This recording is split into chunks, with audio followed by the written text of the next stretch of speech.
All right, good morning or good day. Today we're going to talk. We're going to be training on supervision. So we're going to do kind of a quick mini training on supervision, and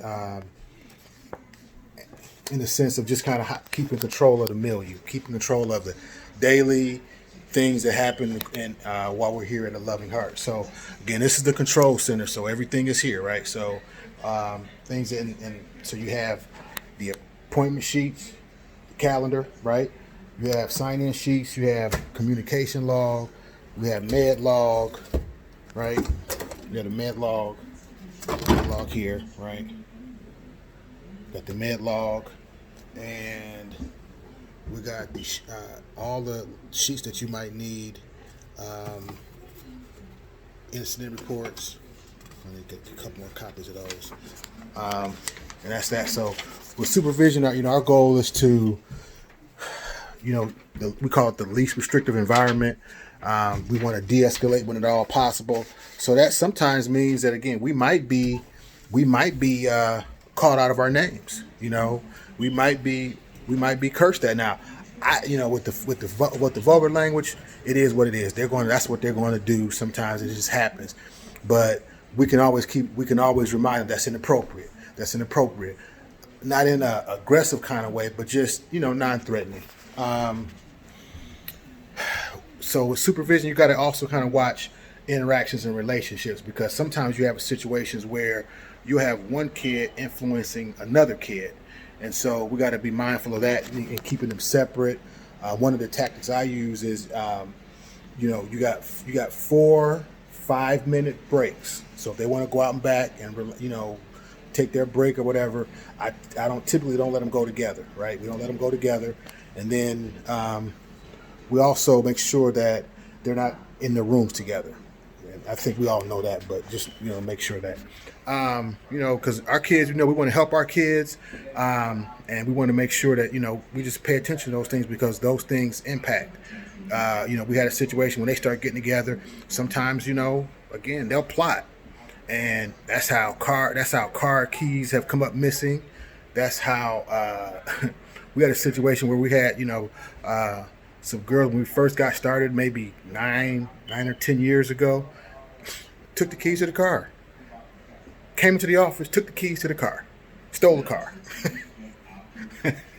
I just and I can laugh now, but at that time it was not funny at all. It was not. It was very, what do we do? But at the end of the day, we just want to make sure too that we got to be with it. And so again, don't bring things and items here that you won't be that can be potentially stolen.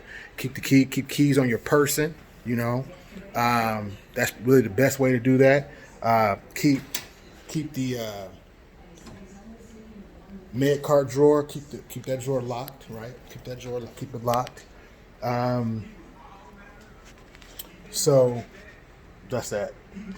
So yeah. So here's what I want you to do. Give me some things so when we talk about supervision, we actually talk about one component of it is controlling the environment, right? Controlling the environment, right? You might want to write that down. When we talk about supervision, we want to control the environment, and we want to minimize the chance for conflict, and we want to increase the chance of us being able to connect with them as success coaches. So,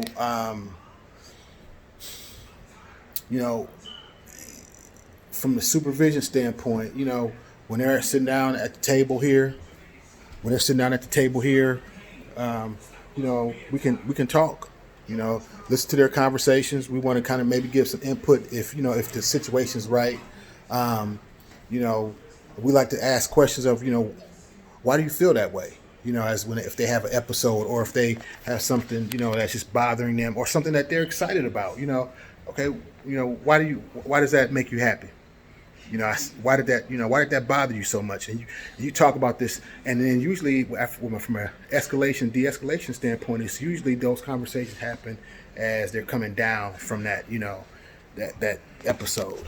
But a lot of times also it could just be just having conversation. Just know what's going on with you. Just know what's going on. We take a case management approach, where we know what's going on. And certain kids, they'll gravitate towards certain staff. So that's just how it is. No big deal. Comes with the territory. So Know those dynamics, you know. And so we talk about supervision.